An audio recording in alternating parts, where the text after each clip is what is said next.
Bonsoir à toutes et à tous, heureux de vous retrouver pour La Tranche Info en direct sur votre antenne Canal 10 Télévision avec au programme de cette soirée Info 10, le journal local et régional qui sera suivi du Focus, une heure de débrief sur l'actualité et après avoir reçu vendredi les avocats des grands frères, nous allons poursuivre un peu une série d'émissions avec cette fois-ci leurs proches qui vont nous livrer effectivement leurs témoignages quant à ces grands frères qui ont été interpellés, je le rappelle, le 17 janvier dernier, qui ont été placés en détention provisoire. Ils ne sont pas encore, ils ne sont pas accusés, ils ne sont pas condamnés plus précisément pour l'instant, juste placés en détention provisoire. Ce sera donc après la coupure pub de 19h, mais pour l'instant, place au JT.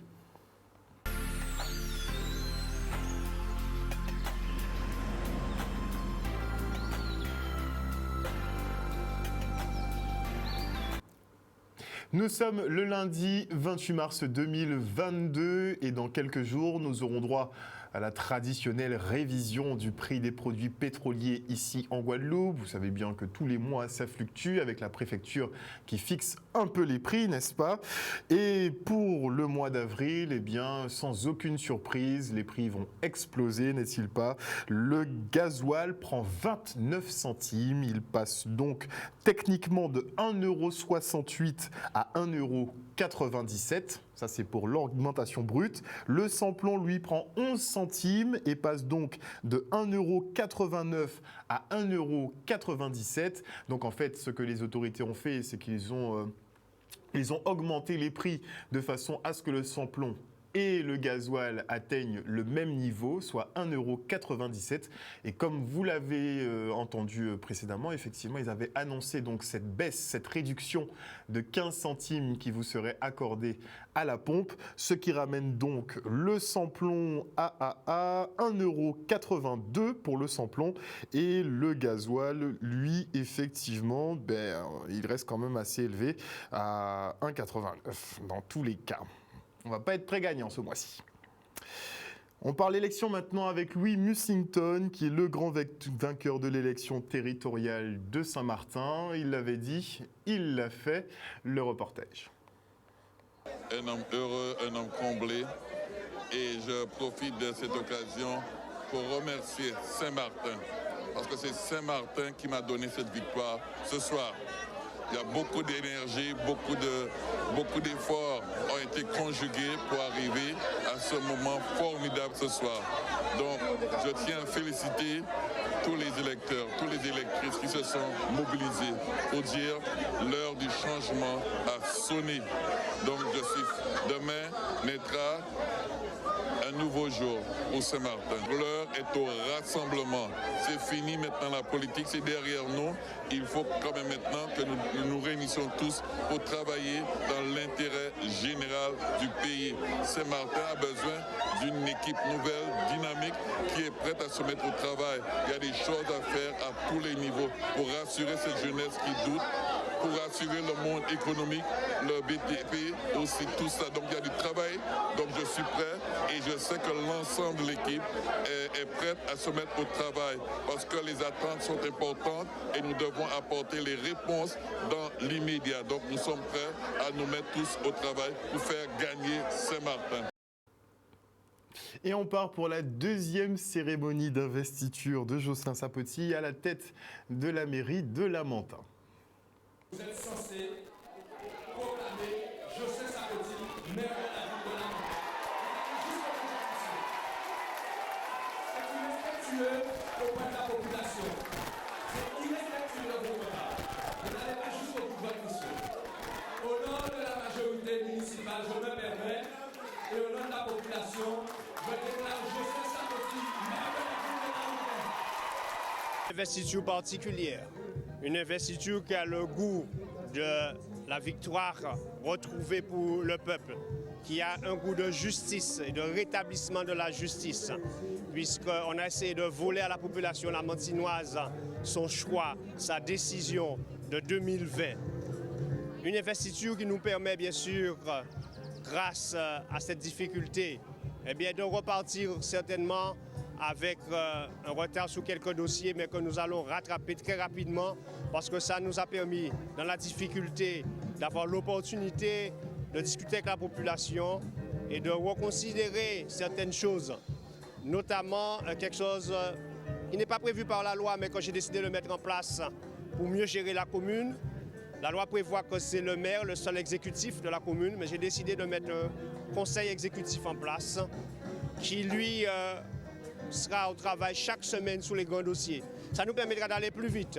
Ça permettra à l'administration d'avoir des interlocuteurs qui sont des élus qui permettront à l'administration d'avancer très rapidement sur les dossiers. Ça nous permettra de rattraper les retards, mais peut-être même d'accélérer des dossiers. Donc oui, aujourd'hui nous repartons sur de nouvelles bases. Et nous sommes là à la matin certainement aussi peut-être pour innover et pour donner plus de fraîcheur à la démocratie. C'est ce que je veux faire. Alors je dis encore merci, j'ai déjà beaucoup remercié, mais je n'arrêterai jamais de remercier la population lamantinoise et de leur dire que grâce à eux, nous nous sentons encore plus forts et plus déterminés pour travailler pour la commune. Je leur dis encore merci, merci, merci pour la confiance retrouvée. Plus de 200 Guadeloupéennes, elles sont plus de 1000 même, à l'heure où on parle, se dressent pour défendre les intérêts des personnels soignants du CHU. Voilà plusieurs mois que ces professionnels sont sans ressources, un traitement quand même inhumain, il faut le dire. Le reportage. D'emblée, je me suis sentie partie prenante de ce combat que les soignants mènent parce que j'ai trouvé que c'était injuste et donc je suis là avec eux depuis au début pratiquement tous les jours. C'est l'idée que ça amène un changement et le changement, l'objectif qu'on a, c'est que les professionnels de santé soient réintégrés dans leurs fonctions car c'est cette situation qui est insupportable et c'est celle-là que nous voulons qui change et qui change le plus vite possible car ce n'est pas possible, cela a trop duré. Toute la population est prise en otage par cette situation. Il n'y a pas que les professionnels de santé parce qu'il y a les conséquences de cette situation. Et c'est une situation de souffrance qui est partagée par tout le monde. Je crois que les gens qui ont signé, c'est bien parce qu'eux-mêmes aussi ressentent cette souffrance et disent leur indignation à travers leur signature. Si on ne pouvait pas modifier une loi, ça voudrait dire que depuis ni toutes sortes de lois qui existaient sur la terre toujours, on fait une loi en fonction du contexte, en fonction de, moi je dis même aussi des régions, de la population. On ne peut pas dire qu'on applique des lois partout de la même manière. Nous, on est dans une situation en Guadeloupe où on ne peut pas dire que dans la phase actuelle où nous sommes, qu'il y a une épidémie qui flambe, puisqu'on a moins de cas au niveau de l'Hexagone. Nous ne comprenons pas pourquoi les politiciens qui sont les relais, normalement c'est à eux de venir prendre les doléances de la population et de leur restituer au niveau des instances politiques. Mais même ça, on a l'impression qu'ils ont, moi je dis, mais ils ont peur de la population ou c'est quoi le problème? Puisqu'ils ont été élus pour nous servir, un politicien est là au service, pas au service du gouvernement des politiques. Un politicien est au service d'une population. Donc, ce qui veut dire qu'il a un mandat de la population. Il doit pouvoir faire remonter les doléances de la population et il n'y a pas même vu une prendre. Et interrogé sur effectivement la réintégration des personnels soignants dans les hôpitaux, puisqu'effectivement la question du Covid est assez légère maintenant, puisque l'épidémie ne flambe pas effectivement comme vous avez pu l'entendre. Les chiffres baissent progressivement, malgré les festivités, les célébrations et autres, on n'a pas de regain épidémique. Donc a priori, les soignants devraient pouvoir réintégrer leur poste, mais ce n'est pas de l'avis et du goût du gouvernement pour l'instant, qui dit que la menace continue de planer sur nos têtes et que donc ces personnels resteront à l'écart des soins médicaux.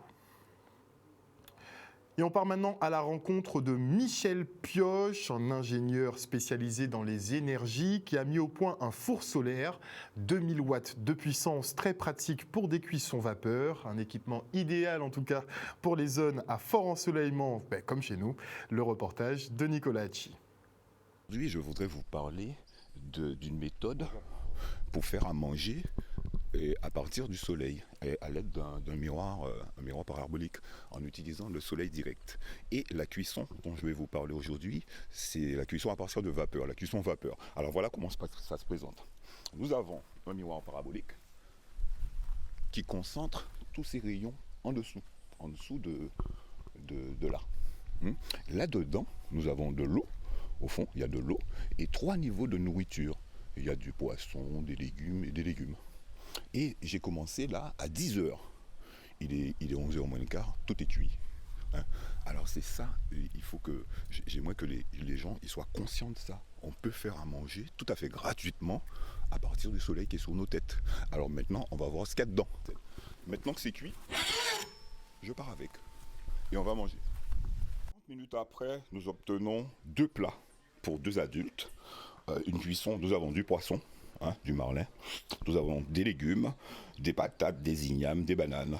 Et ça a coûté strictement rien du tout. Nous avons utilisé le solaire, la nourriture est parfaitement bien cuite et on va maintenant la goûter. On verra bien quel goût elle a. Parfaitement bien cuit.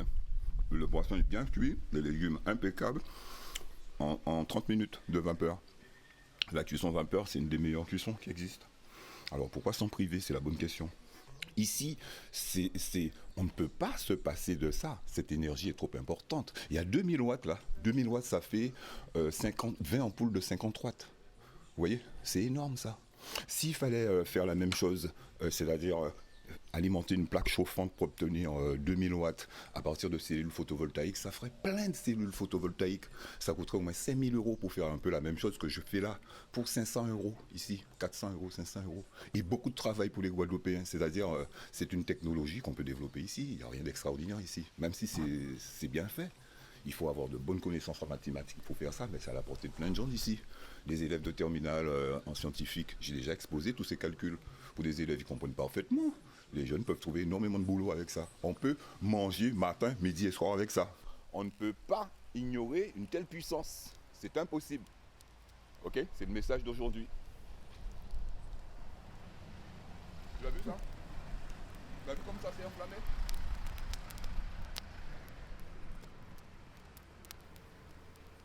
En tout cas, félicitations à Monsieur Pioche pour ce travail abouti. Et retour maintenant sur la remise de prix du concours d'écriture major en maquet créole. Les enfants commencent à s'affiner dans la discipline, ça fait vraiment plaisir. Regardez. Le concours là, c'est pour nous permettre créole là devant, pour nous faire justement prendre en place à Valais et pour que justement nous montrer en qui gens est bien à dans la population là, est bien ancré et que nous mettez aussi à goût à la jeunesse. Parce que jeunesse en nous, c'est présent en nous, c'est avenir en nous. Cela permet à des élèves qui, depuis des années, suivent un enseignement de créole, donc qui ont appris, qui ont développé un certain nombre de compétences langagières, de mettre tout ce savoir-faire au service de production artistique et plus spécifiquement littéraire. Voilà. Professeur créole en moi, il parlait moins d'un concours à major maquet créole. Au début, on n'a pas voulu participer parce qu'on n'a pas eu l'idée quand on a marqué. Mais après, on dit, on va essayer quand même. Le créole, c'est notre patrimoine, c'est la langue. Nous écrivons la langue, donc à maquet créole. C'est aussi notre façon d'être, c'est la musique. Le créole s'exprime donc dans nos émotions, dans l'art. Nous avons le gros cas qui est inscrit aussi au patrimoine de l'UNESCO et le créole justement est à la base aussi de cette musique. Donc tout cela donc avance ensemble.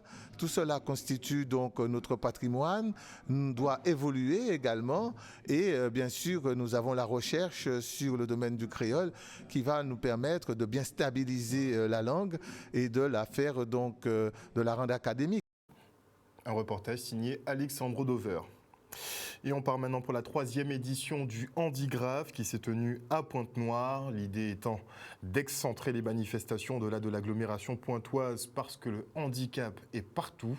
Le reportage. Le but de l'Handigraphe, c'est de mettre en lumière tout ce qui est pathologie, donc tout ce qui est handicap, et là, donc le graffiti, et on ne veut pas faire ça dans les mêmes communes. C'est-à-dire que c'est toujours les mêmes communes qui font tout ce qui est manifestation. Donc on peut tourner autour de Bémao, on fait le tour, Gosier, Pointe-à-Pitre. Nous, le but, puisque l'handicap, il est partout. Donc il n'y a pas de commune plus ou moins. Et le but, c'est de toucher le maximum de communes. Pointe-Noire, nous avons eu un super contact avec l'Office de tourisme de Pointe-Noire qui nous ont beaucoup aidés, aussi bien la ville de Pointe-Noire. Et on ajoute sur le handicap aussi tous ceux qu'on appelle les invisibles. Ça veut dire les jeunes entre 16 et 29 ans qui ne sont plus à l'école, qui n'ont pas de travail, qui ne sont pas en formation. Et on essaie de leur montrer des dispositifs qui existent pour eux ici en Guadeloupe. Et on a choisi cette fois-ci Pointe-Noire, comme c'est une commune éloignée.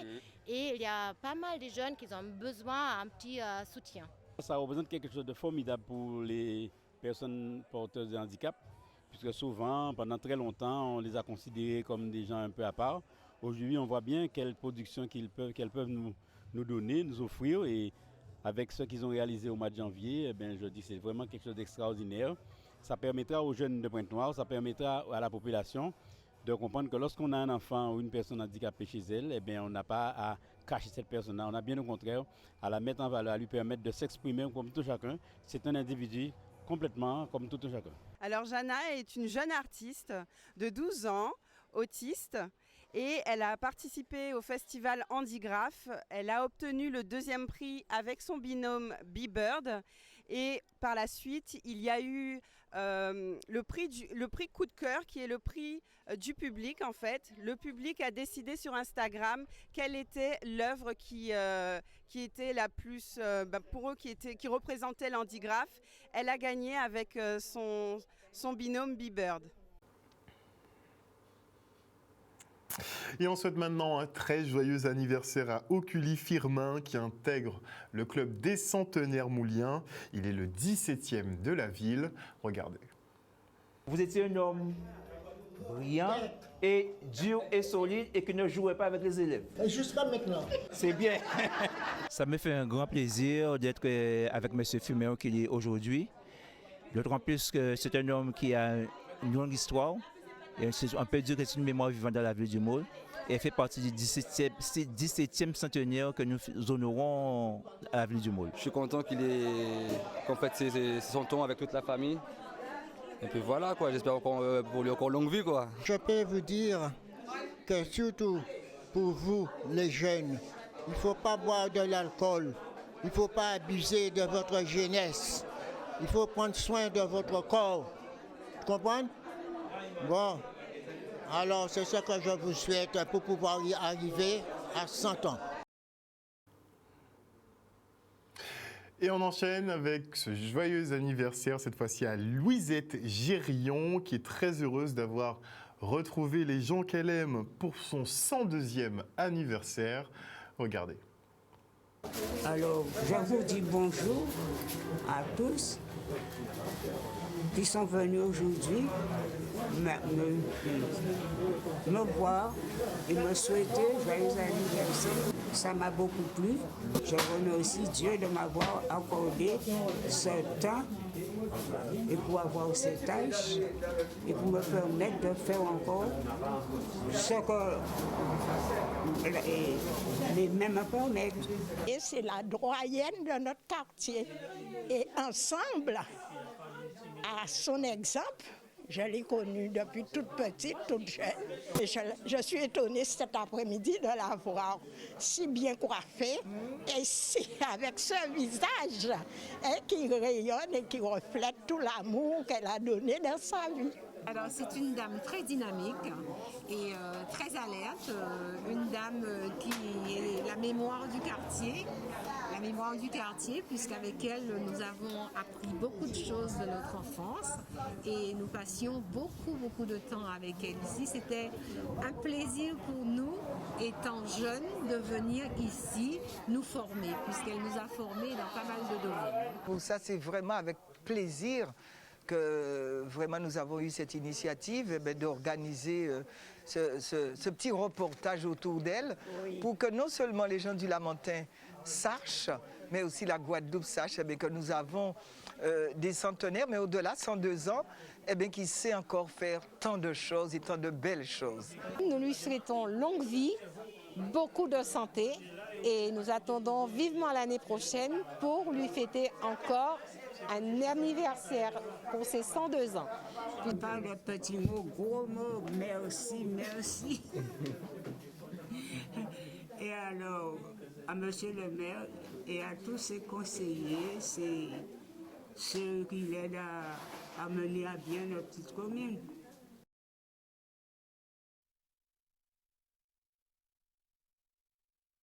Football avant de se quitter et de ce match nul entre l'Étoile et l'Amicale. Match très compliqué, très compliqué. En première mi-temps, on était supérieur techniquement, donc on a bien maîtrisé, on a ouvert le score tout logiquement. Et puis tout a basculé en deuxième mi-temps parce que l'Amicale a mis de l'impact. Et alors que, je peux dire, moi, j'ai pas pour habitude de parler d'arbitrage, mais je crois que ce soir, en deuxième mi-temps, ils ont un peu perdu les pédales. Donc ça a permis à l'Amicale de penser à revenir dans le match avec beaucoup d'intensité, beaucoup de fautes. Donc du coup, on prend un but, une égalisation, donc c'était un super but. Ensuite un penalty qui, à mon avis, ça c'est la peur de l'arbitrage qui fait qu'il est obligé de siffler un penalty qui n'y est pas. Bon ben, après l'abnégation, l'envie de mes joueurs, jusqu'à la fin on y a couru jusqu'au bout pour au moins arracher l'égalisation. On a une équipe très jeune, donc qui a la volonté de bien faire. Je leur ai dit ce soir, ils ont une feuille blanche en main. À charge pour découvrir une histoire pour l'Amicale. Donc je pense qu'ils ont été dans cet objectif-là. On a couru à la victoire, elle était toute proche. Malheureusement, l'Étoile a joué son va-tout aussi. Avec Jean-Luc, on a tenté de casser le jeu à la fin pour gagner quelques secondes. Malheureusement, l'arbitre ne nous a pas permis de faire ce changement-là. Et puis sous le coup, on prend le but égalisateur. Donc c'est dommage, très compliqué. Je pense que les joueurs, ils ont beaucoup de mérite. Les deux équipes-là, beaucoup de mérite pour jouer sur ce terrain.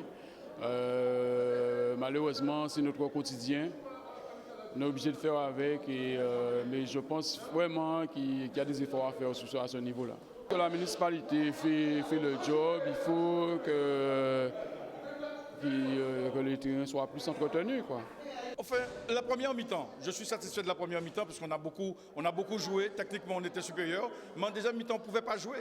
On a essayé de faire ce qu'il fallait, mais c'était compliqué. Vous avez vu le terrain? Pour moi, c'est un terrain indigne de jouer en Régional 1. C'est impossible. Avant le match, on a enlevé un bout de fer de près de 30 cm dans le terrain et certainement de clous. Donc je dis que non. Et là, ça a l'avantage de l'Amicale, ce genre de situation.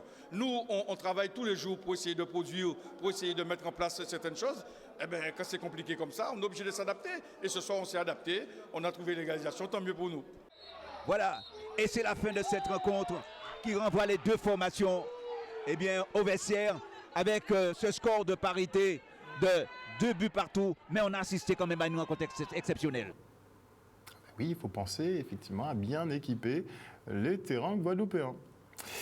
Voilà, chers téléspectateurs, nous sommes arrivés donc au terme de ce journal. Rappel d'une des informations qui va saigner votre porte-monnaie dans quelques jours, à savoir à partir du 1er avril, et je ne pense pas que ce soit une blague, mais vraiment ce ne sera pas une blague.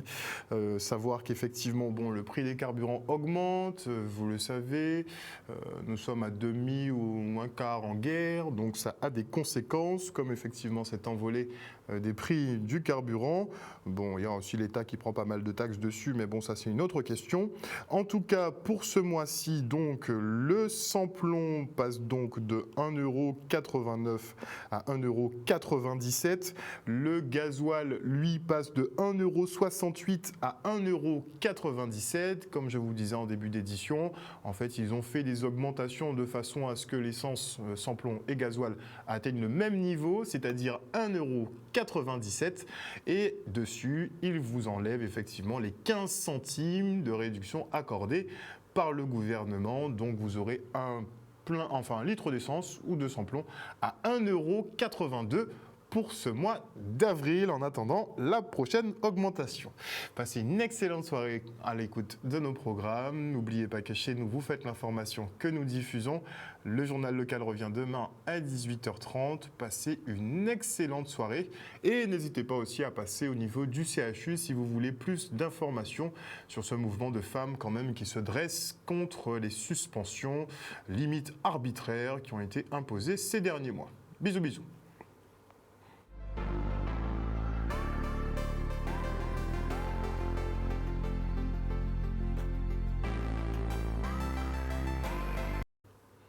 À venir dans la tranche info sur Canal 10, le focus, 1 heure de débrief sur l'actualité locale. Et ce soir, l'actualité sera autour des grands frères qui sont incarcérés, je vous le rappelle, depuis le 17 janvier dernier. Ils sont placés en détention provisoire, donc ils n'ont pas encore été jugés ni condamnés, ils n'ont pas le droit de voir leur famille, ils n'ont de contact qu'avec leurs avocats. 2 des 7 grands frères incarcérés ont déjà été transférés dans des geôles hexagonales. On essaiera d'avoir de leurs nouvelles, ce sera après la coupure pub. Mais avant cela, je dis bonsoir à Moïse Caramel, à Maggie Delaney de France, celle qui est en France, puisqu'on m'a dit notre Maggie Delaney ici. Bonsoir à Patrice Vincent Houot, bonsoir à Mouton Lucide, bonsoir à Claudie Giraud-Girard, bonsoir à Alain Haine, à Grande Gueule, bonsoir à Frédéric Adams, bonsoir à Jimmy Kamagouva Aliar, bonsoir à Missier Philippe, bonsoir à Fabien Média 97+, bonsoir, à qui d'autre, bonsoir. Mais pour ce qui est du four solaire, mais c'est déjà quand même pas mal que pour cet investissement, en fait, vous n'ayez rien à débourser, il n'y a rien d'autre à acheter, en fait, pour l'équipement solaire. Bon, je ne suis pas VRP pour ça, mais les histoires de « Ah, il y a du soleil, il n'y a pas de soleil quand il pleut et qu'on sort », on a quand même des chauffe-eau solaires. Ça arrive à fonctionner quand même. Donc bon, soyez quand même un petit peu indulgents, n'est-il pas? Bonsoir à qui d'autre? Bonsoir au général Franck Abar, bonsoir à Josiane Jaria, bonsoir à Rulé Bronson Style Steve, bonsoir à qui d'autre? Ah, vous avez 2 ces commentaires, là. Un jour, je ferai une spéciale lecture de commentaires. Bonsoir Nicole de Ruggiero. Et ce sera tout pour ce soir, n'est-il pas? On se retrouve après la pub.